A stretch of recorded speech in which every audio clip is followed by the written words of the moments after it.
Hi, welcome to the Permian Basin International Oil Show live podcast studio. So my name is Janie Snelson, and I'm here with my brother, Scott Emerson, my friend, Alan Gower, and my other friend, Stephen McNeil with SSI Lift. So thank y'all for coming. Absolutely. Thanks for having us. I have a little homework to do before we go. This podcast studio is hosted by, sponsored by TD Williamson, and we thank them for furnishing us this podcast area. And the furniture is sponsored by Second Story Co-working, local venue that even has a podcast studio and offices for rent. So y'all can look them up. Thank y'all. Now y'all go ahead. Sorry. Tell us a little bit about SSI. SSI is our artificial lift, a rod lifting system company. We're headquartered here in Midland. We've been out here for 7 years. Yeah, we've been out here for at least 7 years now. We manufacture long stroke intelligent lifting systems. So out here in the Permian specifically, we're doing conversions, ESP to rod lift conversions, trying to lower that operational cost and without giving up on your production. That's awesome. I have I work for Super Rod. We make a fiberglass rod out of Big Spring, Texas, and we have partnered together with some operators where we're using our fiberglass rods and y'all's long stroke unit, and it's working very well. It is working very well. I appreciate y'all throwing me in the mix when you get the opportunity. Absolutely. I drove by that location not too long ago, and it was funny to see Brand X pushed off to the side on that location, just rusting away. Just rusting away. And they hadn't had to pull the well, right? No, they have not. That trial is that is still correct. Now. So that's a good little partnership between y'all and Super Rod on that well for that operator. Yes, it is. So where are y'all?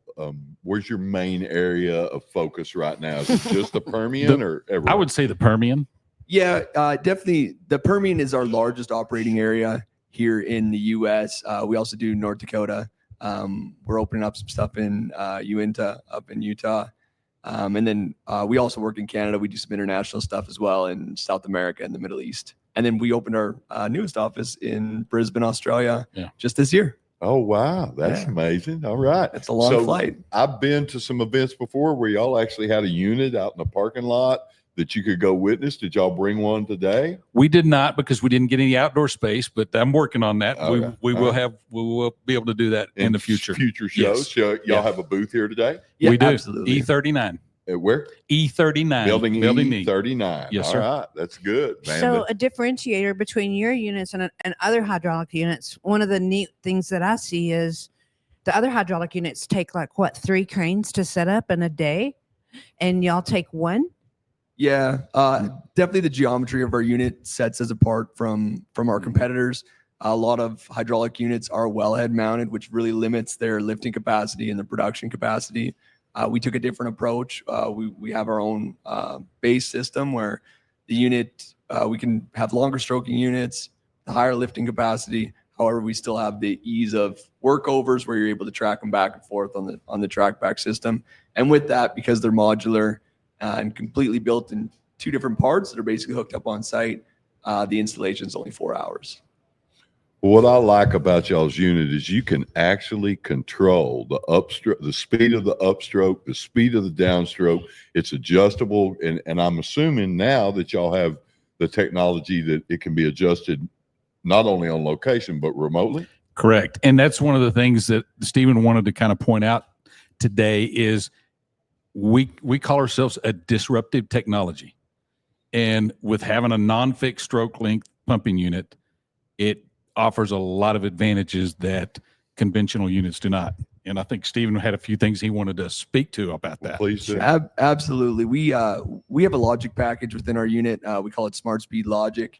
And it basically works in 2 different ways. To your point, we can definitely control stuff on location. We can control it remotely through any SCADA package. But as we move forward with PLCs, we're now putting AI into the system and having it automatically react to the well. So with that, we're able to do two things. Well, one, we can optimize the well based on the production being there. So we're making sure we're getting the most efficiency out of a well. Basically, every stroke, you're getting the most oil possible, the highest pump village. And then the second part of that is you're also protecting rods.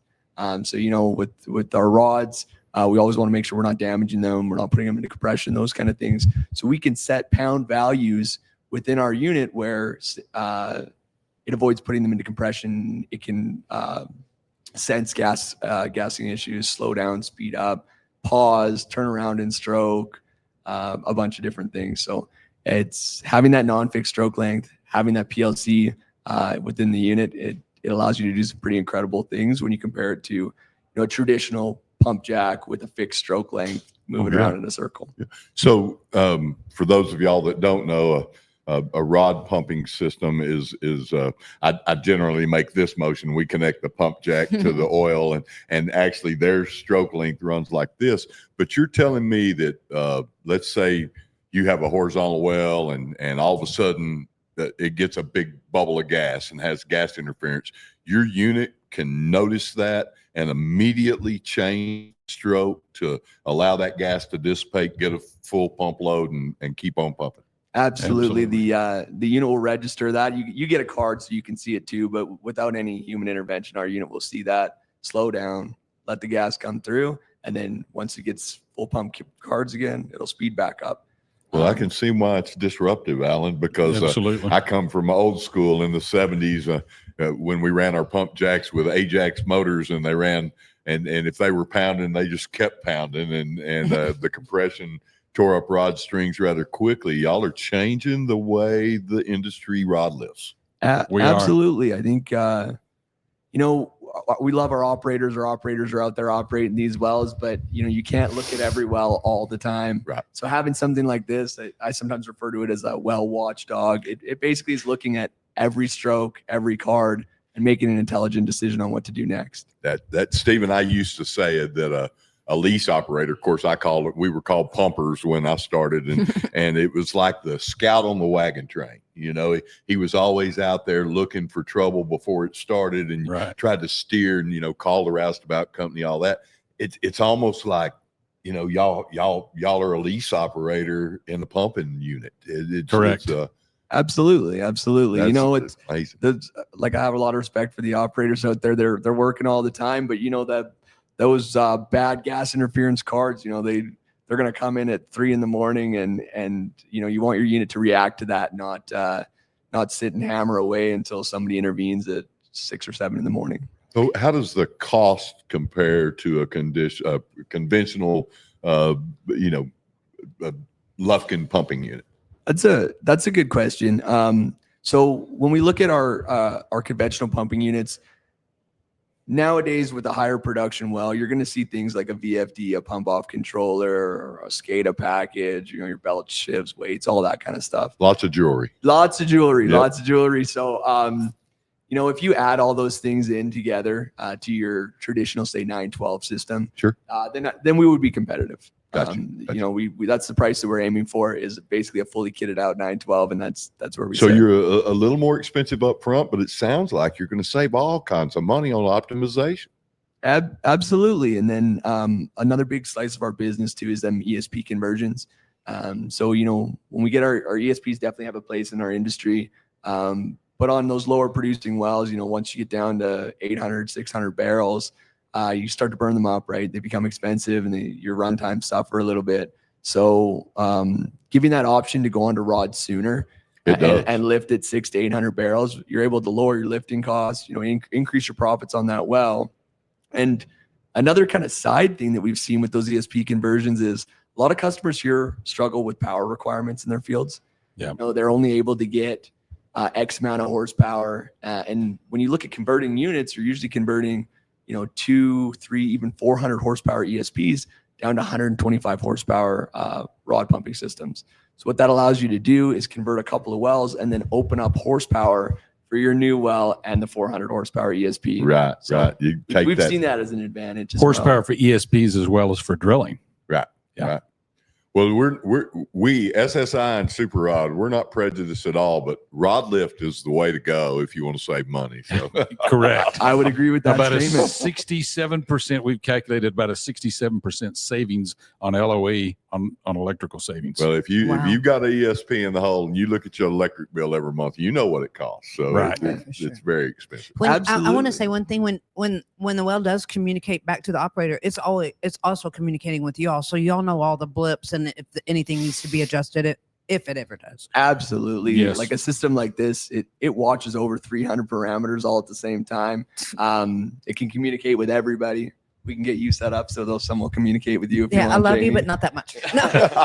But yeah, so it'll spit out a lot of data, which is, it's great because our engineers can watch them, our operators, our maintenance staff, everybody can be So involved. you're not just a pumping unit, sell it, set it, forget it. Y'all No. service and have all kinds of other services that y'all can help with. And they operate with. educate. They educate. So Yeah. it's the really neat. education is a big piece. The training, Yeah. Right. training the operators, training engineers on how the technology works and what it can do for them. Well, they have to be So the good training- at it, Alan, if it got you trained up, because I know where you Absolutely. came from, brother. If I can figure it out, anybody can figure it out. You're like We're me. still working on We're that. still working on that too. Yeah. It's a Yeah. work in progress. Yeah, I Alan is a understand. work in progress. Always Well, have thanks been. y'all for coming in. We really appreciate it and loved, highlighting SSI and y'all. How do we get a hold of you? That's a great www. question. What's your website?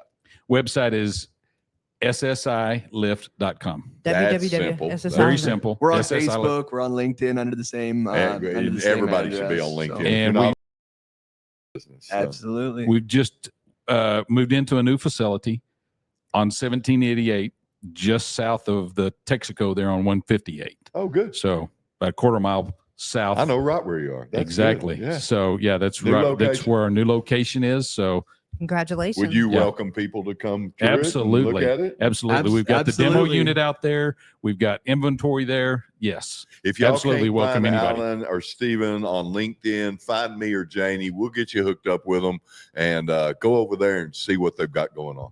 We are kind of known as connectors, huh? I think that's kind of what we do. Well, thanks y'all for being coming. here. Thank Appreciate you. y'all. Thanks for Hi, having us. very Dave, if much. you're watching this. Uh-oh. Who's that, the boss? See, All right. That's the boss. the Canadian, Thank y'all the other very Canadian much. in the and, company. we'll see you next time at PBIOS Live right here. Thank y'all very much. Thanks.